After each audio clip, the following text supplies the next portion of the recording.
Salam dalam kasih Kristus untuk seluruh jemaat dan simpatisan GKI Kediri dimanapun Bapak Ibu Saudara berada. Pagi ini kita patut bersyukur karena Tuhan memberikan kita hari baru untuk dijalani. Maka marilah kita dengan tetap bersukacita dan bersemangat menyambut hari baru ini dan memperlengkapi diri dengan firman Tuhan. Sebelumnya mari bersama kita berdoa. Tuhan, pagi ini kami hendak merenungkan firman-Mu, maka bukakanlah hati dan pikiran kami, supaya hati dan pikiran kami menjadi tempat di mana Tuhan bertahta dan firman-Mu mengubahkan hidup kami, sehingga jalan hidup yang kami jalani seturut dengan kehendak Tuhan.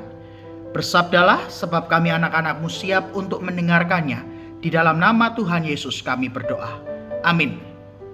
Bapak Ibu, kembali lagi dalam sarapan sapaan pengharapan, dan tema perenungan kita adalah melawan luka hati.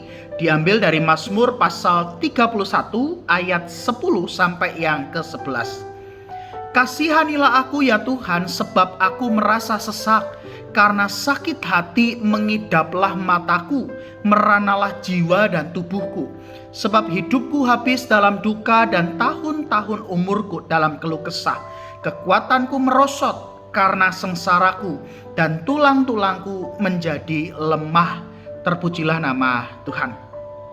Bapak, Ibu, dan Saudara, ketika seseorang terluka hatinya, muncul beragam reaksi atau respon atasnya. Ada yang berusaha mengabaikan, ada yang menyimpan luka itu dalam-dalam, ada yang melarikan diri dan hanya bisa pasrah. Ada yang nekat mengambil jalan pintas. Pun tidak sedikit yang berusaha untuk melawan luka hati agar bisa berpulih. Hanya saja kita perlu tahu bahwa sangat mustahil kita bisa menolak untuk tidak terluka. Sebab pengalaman hidup tidak selalu diisi dengan hal manis, melainkan juga kepahitan. Saat seorang anak mengingat pengalaman dibuli teman sekolahnya, luka itu bisa saja menganga kembali. Seorang istri yang mengingat perselingkuhan suaminya tidak mungkin kalau tidak terluka. Para orang tua terluka karena pemberontakan anaknya dan lain hal sebagainya. Artinya suka tidak suka, kita mesti siap terluka. Dan bagaimana respon kita terhadap luka itu yang akan menentukan jalan kehidupan kita. Mazmur pasal yang ke-31 dapat dilihat sebagai jeritan hati Daud yang merefleksikan pengalaman demi pengalaman pahit yang dialaminya. Di ayat 10-11 yang kita baca, Daud menunjukkan betapa kesesakan dan kepahitan membelenggu hidupnya, sehingga hidup yang dijalani teramat sangat berat dan penuh dengan derita. Waktu hidupnya habis karena duka dan luka. Hal itu tidak hanya membuat jiwanya merana, tapi tubuhnya juga kehilangan daya. Hanya yang menarik Bapak, Ibu, dan Saudara, bahwa di dalam segala luka dan duka itu, Daud menyampaikan segala keluh kesahnya kepada Tuhan, pribadi yang tepat, yang bisa dipercaya dan yang diandalkan satu-satunya. Dari Daud kita belajar untuk tidak lari dari kenyataan hidup yang berat. Dari Daud kita belajar untuk tidak menyangkali luka dan kesesakan yang dialami, sehingga pengakuan atas luka kita itu menjadi langkah awal yang memberikan keberanian untuk melawan luka dan menemukan cinta Tuhan yang memulihkan. Bapak, Ibu, dan Saudara, jika luka adalah bagian hidup, maka tidak perlu membuang tenaga dan waktu untuk menghindarinya.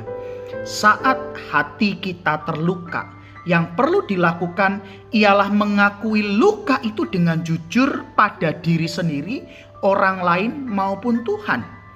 Jangan pernah mau dikalahkan oleh luka hati yang pada akhirnya membelenggu hidup kita.